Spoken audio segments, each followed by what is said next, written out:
নমস্কার দর্শক বন্ধুরা, ইমেজ বেঙ্গল হেলথ কেয়ার অনুষ্ঠানে আপনাদের সকলকে স্বাগত। আমাদের প্রত্যেকেরই ইচ্ছা হয় যে একটা খুব সুন্দর ঝকঝকে স্মার্ট চেহারা। তার কারণ আমরা জানি যে এই যে সুন্দর চেহারা, এটা কিন্তু আমাদের কনফিডেন্স বিল্ডিংয়ে অনেক ক্ষেত্রে সাহায্য করে। এবং এই কনফিডেন্স বিল্ডিংয়ের ক্ষেত্রে একটা খুব বড় বিষয়, সেটা আমরা হয়তো অনেকেও বুঝে উঠতে পারি না। সেটি হচ্ছে যে চেহারা সৌন্দর্যের পাশাপাশি পরিচ্ছন্নতা। যেমন ধরুন যে আপনি খুব সুন্দর করে সেজেগুজে কোথাও যাচ্ছেন, কিন্তু যখন আপনি কারোর সাথে কথা বলতে গেলেন, দেখা গেল যে তিনি হয়তো অস্বস্তিতে আপনার পাশ থেকে সরে গেলেন। কেন বা কী কারণে আপনি ব্যাপারটা বুঝতেও পারলেন না। আবার অনেক সময় এরমও হয়, আপনি নিজেই বুঝতে পারছেন যে আপনার মুখের ভিতরে অনেক সময় দুর্গন্ধ রয়েছে। সেই কারণে আপনি অনেক সময় নিজে স্বতঃস্ফূর্তভাবে কারোর সাথে মেলামেশা করতে ভয় পাচ্ছেন। তাহলে মুখের দুর্গন্ধটা কিন্তু আমাদের প্রত্যেকেরই একটা চিন্তার বিষয়।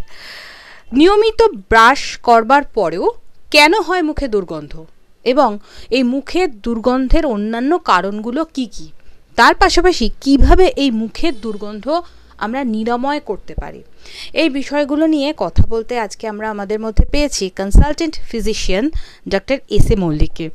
স্যারকে প্রথমে আমাদের ইমেজ বেঙ্গল হেলথ কেয়ারে স্বাগত জানাবো। নমস্কার স্যার, আমি যেটা শুরুতেই বললাম যে আমাদের কনফিডেন্সের ক্ষেত্রে মুখে যদি কারোর দুর্গন্ধ থাকে, কেউ যদি সেটা বোঝেন অথবা কেউ না বোঝেন, অজ্ঞাত সারে দেখা যাচ্ছে যে সেই মানুষটি কিন্তু অন্য মানুষের কাছ থেকে একটা দূরত্ব তৈরি হয়ে যাচ্ছে। শুরুতে বলি, এই মুখে দুর্গন্ধ কেন হয়? মুখে দুর্গন্ধ অনেক কারণেই হয়। তো আমরা যদি মুখে দুর্গন্ধের সাধারণ কারণগুলো আমরা আলোচনা করি, তো আমরা দেখি, আমরা লোকাল হাইজিনটার কথা প্রথমে বলতে চাই। যে দাঁত কোনো ইনফেকশন আছে কিনা, দাঁত ভালো করে পরিষ্কার হয়েছে কিনা, দুটো দাঁতের ফাঁকে কোনো খাদ্যকণা আটকে আছে কিনা, জিঞ্জিভাইটিস হয়েছে কিনা, বা গাম কোনো ইনফেকশন হয়েছে কিনা, বা জিভে কোনো ইনফেকশান আছে কিনা, কোনো ব্যাকটেরিয়াল ওভারগ্রোথ হচ্ছে কিনা, এটা একটা কারণ। 2 নম্বর কারণ, যদি কোনো কারণে ড্রাইনেস অফ মাউথ হয়। অনেকগুলো রোগে হয়। কোনো কারণে মনে করুন কারো হেড নেক কোনো সার্জারি হয়েছে, তা থেকে কিছু গ্ল্যান্ড, স্যালিভারি গ্ল্যান্ড কিছু যেগুলো থেকে লালা তৈরি হয়, সেগুলো কিছু নষ্ট হয়েছে কিনা, বা জোগ্রেন সিনড্রোম বলে একটা সিনড্রোম আছে, সেক্ষেত্রে দেখা যায় যে লালা কম নিঃসরণ হচ্ছে, বা কারো কেউ রেডিয়েশন চলছে, সেখানে লালা গ্রন্থি নষ্ট হয়ে গিয়ে মুখে একটা ড্রাইনেস অফ মাউথ তৈরি হয়। কারো ডায়াবেটিস আছে, ডায়াবেটিসে দেখা যায় ভীষণ মুখে দুর্গন্ধ হয়, সেটাগুলো অনেকগুলো কারণে, মোস্টলি ফাঙ্গাল ইনফেকশনের জন্য। বা কিডনির সমস্যা আছে বা লিভারের সমস্যা, এগুলোতে মুখে দুর্গন্ধ হয়। কারো ফুসফুসের কোনো প্রবলেম আছে, ব্রঙ্কেকটেসিস হতে পারে, ক্রনিক ব্রঙ্কাইটিস হতে পারে, বা কেউ ইনহেলার নিচ্ছেন বহুদিন ধরে, তার একটা মুখে ফাঙ্গাল ইনফেকশন হতে পারে বিকজ অফ স্টেরয়েড, তখন মুখে একটা দুর্গন্ধ হয়। তো মুখে দুর্গন্ধ হওয়ার অনেকগুলো কারণ আছে। তার মধ্যে মূলত বেশিরভাগ ক্ষেত্রে আমরা দেখি যে ডেন্টাল হাইজিন, গাম হাইজিনটা প্রপারলি না থাকার জন্য, এবং কিছু ক্রনিক অসুখে সেগুলোতে মুখে দুর্গন্ধ হয়। তাহলে আমরা এই মুখের দুর্গন্ধ যাদের হয়, তারা নিরাময়ের জন্য কি কি উপায় নেবেন? মুখে দুর্গন্ধ হলে তা নিরাময়ের জন্য যে কারণে মুখে দুর্গন্ধ হচ্ছে সেটাকে সারাতে হবে। যদি দাঁতের কোনো সমস্যা হয়, তাহলে দাঁতের ডাক্তারবাবুর কাছে গিয়ে দাঁতগুলো সারাতে হবে। ইনফেকশন থাকলে অ্যান্টিবায়োটিক বা অন্যান্য পদ্ধতিতে সেই দাঁতগুলোকে সারাতে হবে। যেখানে খাবার জমে থাকছে, সেই খাবারের জমে থাকা খাবারগুলো বার করতে হবে। সেগুলো ব্রাশ করে হতে পারে, বা ডেন্টাল ফ্লস খুব কম দামে পাওয়া যায়, সেটা দিয়েও বার করা যেতে পারে। মাঝে মাঝে জল খাওয়া যেতে পারে, তাহলে মুখের দুর্গন্ধ অনেক কম হয়। যদি গামে কোনো ইনফেকশন থাকে বা ভিটামিন ডেফিসিয়েন্সি থাকে, তাহলে ভিটামিন খেতে হবে। ফুসফুসের অসুখ থাকলে, যদি ব্রঙ্কিয়াকটাসিস থাকে, মুখে দুর্গন্ধ কিছুটা থেকেই যাবে, কিন্তু যদি ইনফেকশন থাকে সেটাকে সারানো দরকার। লিভার কিডনির অসুখে মুখে দুর্গন্ধ 100% যাবে না, কিন্তু যদি এগুলো কন্ট্রোলে থাকে তাহলে মুখের দুর্গন্ধ অনেকটা কমে যাবে। আর চেষ্টা করতে হবে যে যাদের ড্রাইনেস অফ মাউথ আছে তাদের মুখটা ভিজিয়ে রাখতে। মাঝে মাঝে জলপান করতে পারেন অল্প অল্প, বা আর্টিফিশিয়ালি লালা কিনতে পাওয়া যায়, কমার্শিয়ালি অ্যাভেলেবেল এখন, সেগুলো ইউজ করা যেতে পারে। তবে আমি আমার পেশেন্টদের টোটকা দিই যে মুখে দুর্গন্ধ যদি হয় বা ড্রাইনেস অফ মাউথ থেকে মুখ শুকিয়ে যাচ্ছে, সেটা বিভিন্ন কারণে হয় মুখ শুকিয়ে যাওয়াটা, কখনো কখনো অনেক ওষুধের কারণেও হতে পারে। তো শশার এক টুকরো শশা যদি মুখের মধ্যে রাখা যায়, তাহলে মুখের দুর্গন্ধ থেকে অনেক দূরে থাকা যায়। মানে মুখের দুর্গন্ধ হয় না, অনেক কম হয়, এবং মুখটা ভিজে থাকে, এবং ড্রাইনেস অফ মাউথ অনেক কম থাকে।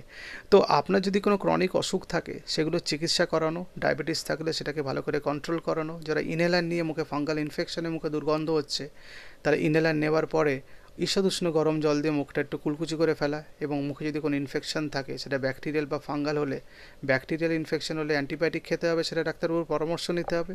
আর ফাঙ্গাল ইনফেকশন তাহলে অ্যান্টিফাঙ্গাল ড্রপ এবং ক্যাপসুল খাওয়া যেতে পারে। আরেকটা হয় যাদের সর্দি কাশি ঘন ঘন হয় তাদের মুখে একটা দুর্গন্ধ দেখা দেয়। এই সর্দি কাশি যাদের ঘন ঘন হয় তাদের মুখে দুর্গন্ধ হয় ওই সাইনাসের ইনফেকশন থেকে। এই আমাদের এখানে প্যারানেজাল সাইনাস আছে, এখানে থাকে মাথার পিছনে থাকে স্পেনাইডাল সাইনাস, এইগুলো থেকে গন্ধ বেরোয়। কারণ ইনফেক্টেড হলে এখানে কিছু ফ্লুইডস জমে, সেই ফ্লুইডসগুলো নর্মালি কোনো ইনফেকশন যদি না হয় তাকে গন্ধ বেরোয় না, কিন্তু যখন সাইনোসাইটিস হয় কোনো ব্যাকটেরিয়াল বা ভাইরাল ইনফেকশনের জন্য ওখান থেকে গন্ধ বেরোয়, ব্যাকটেরিয়াল ওভারগ্রোথ বা ভাইরাল ওভারগ্রোথের জন্য। তো যাদের সর্দি কাশি সাইনোসাইটিস আছে তাদের সাইনোসাইটিসটা সারানোর ব্যবস্থা করতে হবে, বেশিরভাগ ক্ষেত্রেই মেডিকেল ট্রিটমেন্টে সেরে যায়। যাদের ক্রনিক সাইনোসাইটিস অনেক সময় মেডিকেল ট্রিটমেন্টে সারে না, কিছু কিছু ছোটো ছোটো সার্জিক্যাল প্রসিজিয়ার আছে, সেগুলো করলে মুখে দুর্গন্ধ থেকে তারা দূরে থাকতে পারবেন। ডেইলি লাইফে কিভাবে আমরা এই ওরাল হাইজিনটা মেনটেন করতে? আমি প্রথমেই বলি যে পর্যাপ্ত পরিমাণে জলপান করা, স্বাস্থ্যকর খাবার খাওয়া। স্বাস্থ্যকর খাবার খেলে তার মধ্যে প্রচুর ভিটামিনস মিনারেলস আছে, সেটা মুখের হাইজিন মেনটেন করতে সাহায্য করে, প্লাস শরীরের আমাদের রোগ প্রতিরোধ ক্ষমতা বাড়াতে সাহায্য করে। সর্দি কাশি হলে সেটাকে সারিয়ে ফেলতে হবে, এটা খুব ইম্পর্ট্যান্ট। খাবার পরে ব্রাশ করে নেওয়া যদি সম্ভব হয়, অন্তত না হলে অন্তত দিনে অন্তত দুবার ব্রাশ করা, সকাল এবং রাত্রিবেলাতে। দাঁতের ফাঁকে খাবার থাকলে সেগুলোকে সরিয়ে ফেলা যাতে সেগুলো পচে দুর্গন্ধ তৈরি না হতে পারে। আর সর্বোপরি যদি অনেক দিন ধরে দুর্গন্ধ হয়, হোম রেমেডিতে সেগুলো কমছে না, তাহলে ডাক্তারবাবুর পরামর্শ নেওয়া।